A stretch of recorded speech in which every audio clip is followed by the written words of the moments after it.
Underground Garage positions itself as a mechanic-driven street racing experience, combining deep car customization, realistic repairs, and illegal racing culture into one cohesive sim-style package. On paper, that's an excellent pitch, and one that should appeal directly to realism-focused players across the board. But what it's actually like is something very different.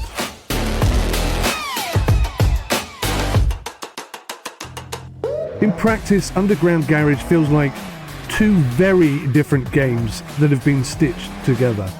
On one side, you have the genuinely impressive garage environment, with some highly detailed car models, logical part hierarchies, satisfying repair workflows, excellent visual representations inside the workshop, and especially on the cars and the little tweaks that you can make with them.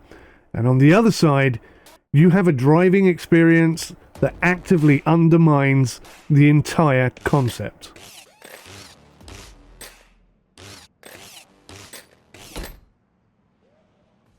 Most of your time will be spent diagnosing faults, removing and replacing parts, managing fluids and systems, and then progressing through increasingly complex repair jobs onto getting your own car and selling cars and getting involved in the storyline.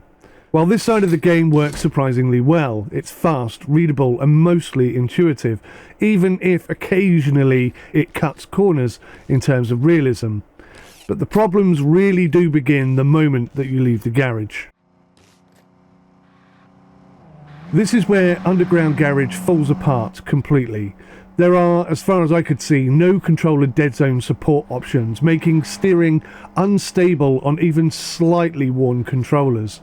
No wheel support that I'm aware of, floaty, inconsistent handling that feels completely disconnected from the vehicle itself, extremely weak braking response, no meaningful sense of grip, traction loss or power delivery, and the camera behaviour that actively fights the player basically because there's no controller dead zone. As a result, the cars feel less like machines and more like unpredictable, twitchy objects sliding across a very slippery surface. For a game built around tuning and performance, this is a critical failure.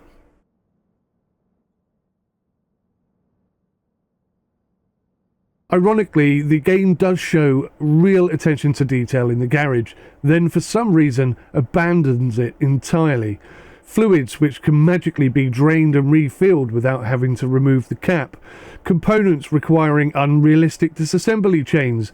And whilst it's like Hitler when you're trying to uninstall parts, putting them back together can be done seemingly in any order you feel like.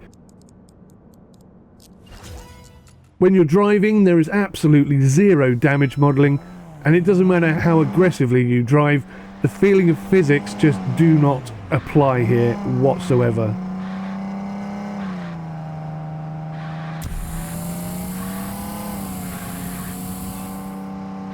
It's a shame because the game looks like it respects realism, but actually it doesn't follow through on it at all. It looks to me like one half of the development team is extremely talented and the other half is a bit of a mess. Perhaps they just ran out of money on this development, but it's not going to pull through like this. I can't see anybody really enjoying it fully. Some parts do work extremely well. The excellent car modelling, strong visual identity, workshop interaction, which actually does feel quite engaging, NPCs which initiate dialogue naturally. This is a genuinely good design choice and one that I'm personally going to implement myself. Massive potential if systems were aligned properly. This is a brilliant concept and it's been delivered appallingly. Fundamentally, what doesn't work in this game are the driving physics. They are broken beyond belief. Controller support is incomplete.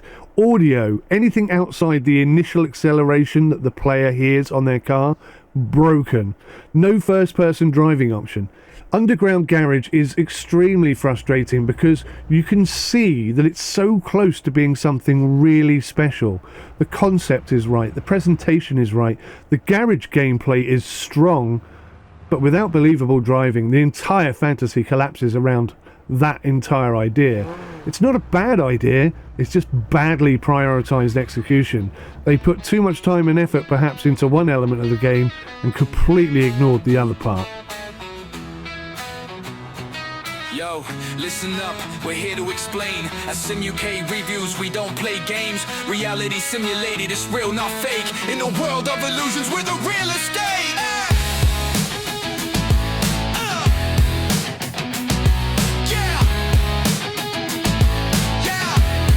Yo, step to the mic, let me break it down clear. We keep it 100, that's why we're here.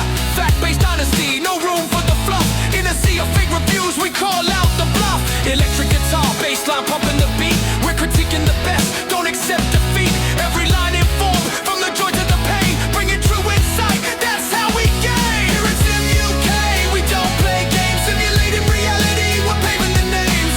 Those in the know, they trust what we see. With reviews, you can count consumer loyalty.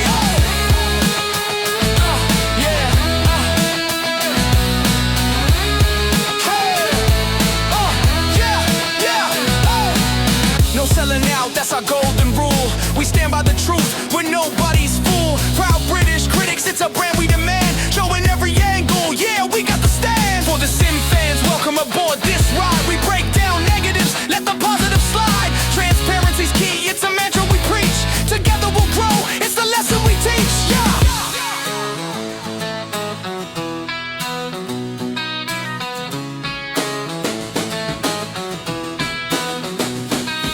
YouTube's a jungle with fakes all around, but in SimUK, true voices resound. We don't filter the truth and we don't manipulate. Created to terror use that truly elevates. Invest in your passion, don't settle for less. Whether you're a newbie or passing the test, we're here to empower, to give you the tools. In this digital realm, we break all the rules. Here at SimUK, we don't play games. Simulating reality, we're paving the names.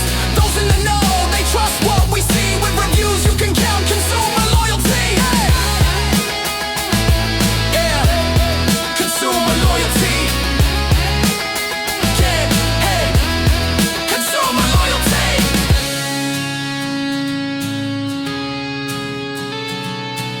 We got the knowledge, the grit, and the heart. Every review's crafted, we're playing our part. Join the community, together we speak. In the world of Sim fans, it's respect that we seek. Cancel out the fakes, let's elevate the